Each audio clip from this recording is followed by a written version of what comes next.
Las películas vistas en su conjunto son algo así como una traslación cinematográfica de las Sagradas Escrituras, de la Biblia, del Antiguo y del Nuevo Testamento. Porque tú fíjate que hay la creación, el Génesis, es decir, los Corleones de la nada edifican un mundo, un imperio, y luego llega el Apocalipsis. Y se produce siempre este ciclo, creación, apocalipsis, que se repite en las tres películas y en las tres en su conjunto también sumadas la una a la otra. Es una visión muy cristiana de la historia universal, la que está detrás de Coppola, ¿no?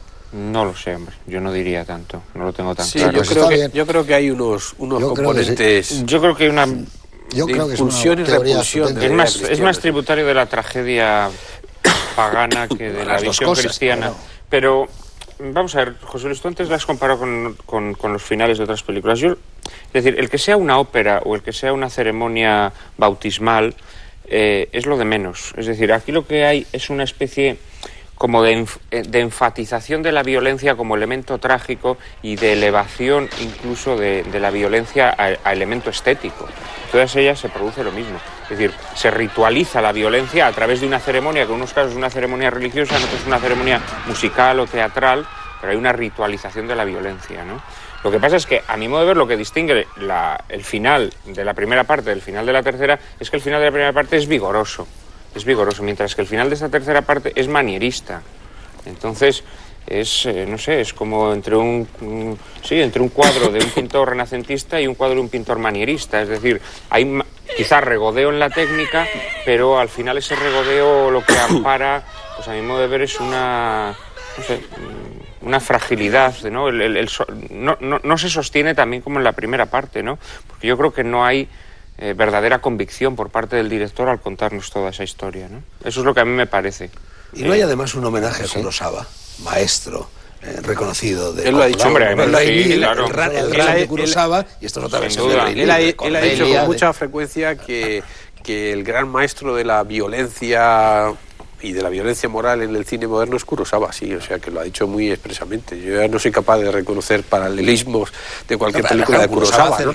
Pero claro, Kurosawa hace Shakespeare, ¿no? Kurosawa de alguna forma, no sé si existe la ópera en Japón o el del teatro kabuki o lo que sea, pero vamos, que yo creo que él ha mencionado de forma muy expresa y que Coppola, Spielberg y Lucas le permitieron rodar a Kurosawa Ran, si no recuerdo mal cuando intentaba, o Kagemusha creo que fue, ¿no? Cuando no encontraba capital para poder rodarlo, ¿no?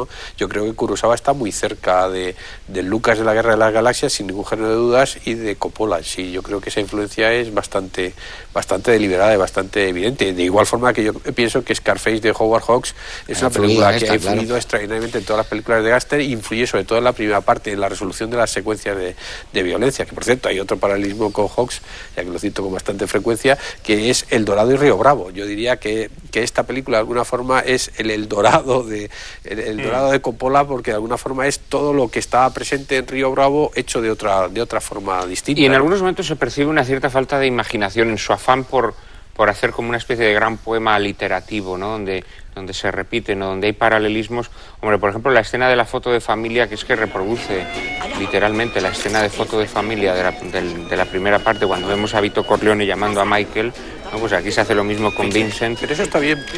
Sí, está bien, pero realmente es que, hombre, da la impresión de que... Yo ahí discrepo de ti. Yo creo que esta es una película de adioses y de despedidas, de vejez, de máscaras, del fatum que acaba atrapando absolutamente a todos, ¿no? Que incluso le cuesta lo que él más quería, la hija, porque el otro hijo está más lejano a él, pero la hija a lo mejor se la arrebatan, a lo mejor hubiera acabado como su tía Connie, porque de alguna forma el paralelismo ahí en el futuro pudiera haber sido Connie, no esa chica a la que le han destrozado lo mejor de la vida a la familia por una decisión del padre. En concreto de la foto de familia, que hay como una aceptación de quien es un marginado dentro de la familia, de quien parece que está fuera. Aquí lo que se echa de menos es el papel de Robert Duvall, el consellere. Ese es el que se echa de menos. Sí, bueno, hubo problemas porque le exigió mucho dinero. Yo creo que era un personaje tan extraordinario. Sí. Y aquí falta. George Hamilton. Sí, pero George Hamilton está en un segundo término siempre, y no es que esté bien ni mal, es que prácticamente no está, habla un poco como abogado y no dice nada, mientras que el otro era un personaje extraordinario, el personaje de Duvall, porque no era hijo, pero era como si fuera el hijo, y era el consillere que se supone que hubiera seguido teniendo Michael Corleone. Entonces es como haberle quitado algo. A mí, en cambio, el invento me parece maravilloso, es el del papel de Andy García, el Vincenzo. Sí, pero tú fíjate la contradicción, ¿sabéis? Porque la gran obsesión de Michael Corleone es, bueno, hay dos obsesiones. Una, su propio afán de redención, y otra, salvar a sus hijos, salvar a la familia, limpiar la familia de sangre, sacarla de los negocios sucios. Y sin embargo, acaba transmitiendo, invistiendo como nuevo padrino, pues al más violento de la familia que queda, ¿no?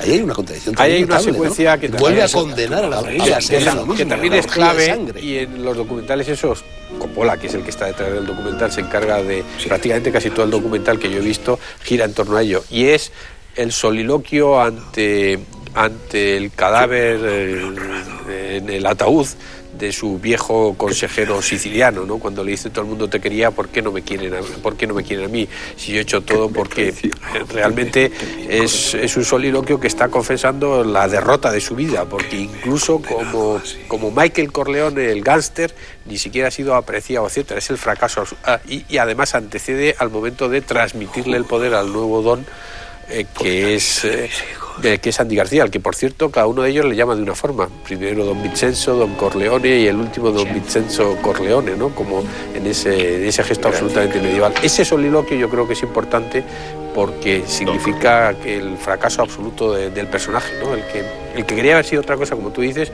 le ha arrastrado la vida, pero incluso en ese arrastre de la vida yo creo que él se encuentra absolutamente fracasado. ¿Habría cambiado a lo largo del rodaje el tono de la película si en lugar de ser interpretado el personaje de Mary por la hija de Coppola hubiera sido interpretado por Winona Ryder o por Madonna, que fueron las dos personas que estuvieron a punto de hacerlo? Madonna no es lo horror, mismo, que el lío, los amores entre Andy García y Sofía Coppola fueran con la hija del propio Coppola, que con yo creo que la Coppola está muy bien, él, ¿no? Y le da un aspecto de lolitismo sensual al personaje. Yo creo que sus labios densos que decía José Miguel. Sus secuencias con Andy García tienen un voltaje sensual. Madonna hubiera sido un disparate, pero Madonna se barajó cuando se pensó que fuera Robert De Niro el personaje de Andy García, que a mí también me pareció todo disparate. Pero la Coppola aporta una belleza italiana, es decir, una sensualidad que la Ryder nunca hubiera dado. Bueno, ¿no? Dime, ¿cuál es el plano que te eliges? Que vamos a ver.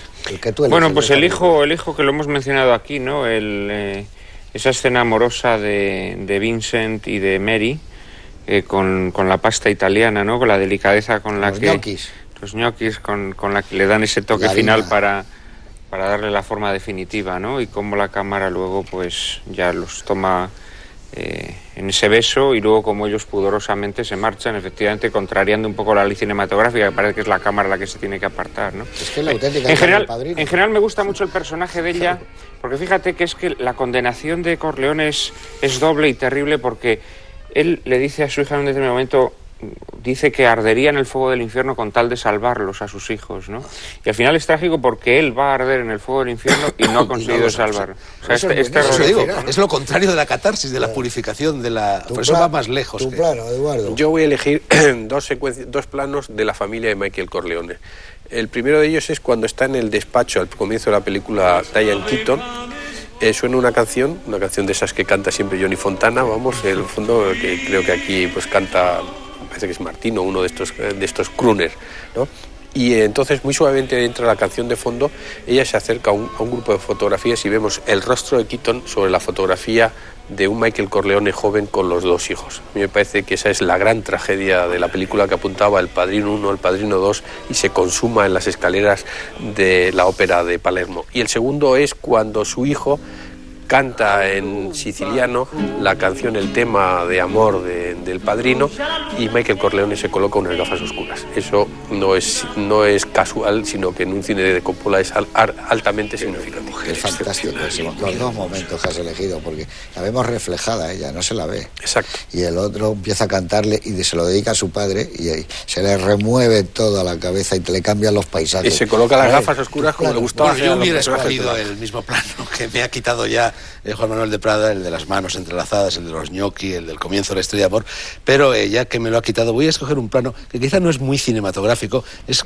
un plano conceptual, es un plano filosófico, es un plano de vieja sabiduría pagana, de esa que intenta transmitir en muchos momentos el padrino viejo a quien va a ser el nuevo padrino, y es cuando le dice: nunca odies a tus enemigos, eso no te permite juzgarlos. Claro, porque estar dentro del ese distanciamiento. Sabio pensamiento que habría que, muy sabio, que muy decirlo hondo, para los tiempos que corren. Efectivamente, ¿no? Efectivamente. Y ese plano lleno de vitalidad y de humor y como de querer que no haya pasado el tiempo, y el padrino, cuando ella se monta en el coche y le descubrimos a él con la gorrita como si fuera un taxista, ese es fantástico, ese momento. Ese es como diciendo: te voy a enseñar, señora, le voy a enseñar a usted con mis ojos que vea usted lo que era esto. Pero claro, ahí está el peso de su boda. Es que eso a mí me parece muy importante, que él se casó allí, él fue muy feliz hasta que la tiraron. Por eso yo creo que él miente siempre. Él mentía al final del Padrino 1 cuando dice: dime, ¿tú has tenido algo que ver con...? No, nada. Oye, ¿tuviste algo que ver con la muerte de tu hermano? Nunca me hagas más preguntas, pero te voy a contestar. No, él siempre miente. El personaje de Al Pacino siempre miente. Vuelven a preguntarle... Cosa que no hacía el padre. Si mató a Fredo, y vuelve a decir que no, cuando es una cosa ostensible que fue así, ¿no? Yo también escogería el plano que ya he mencionado en homenaje a Mantegna y en homenaje incluso a Dalí, del Cristo, del Cristo cuando aparece, porque así como es una patochada la muerte del Papa, en cambio cambia completamente cuando aparece en la escena de caballería rústica. Yo lamento no haber podido poner algún plano de el Igualach, que es el mal enraizado en la vejez, absolutamente hasta el final, ¿no? Sí, es como va a ser él.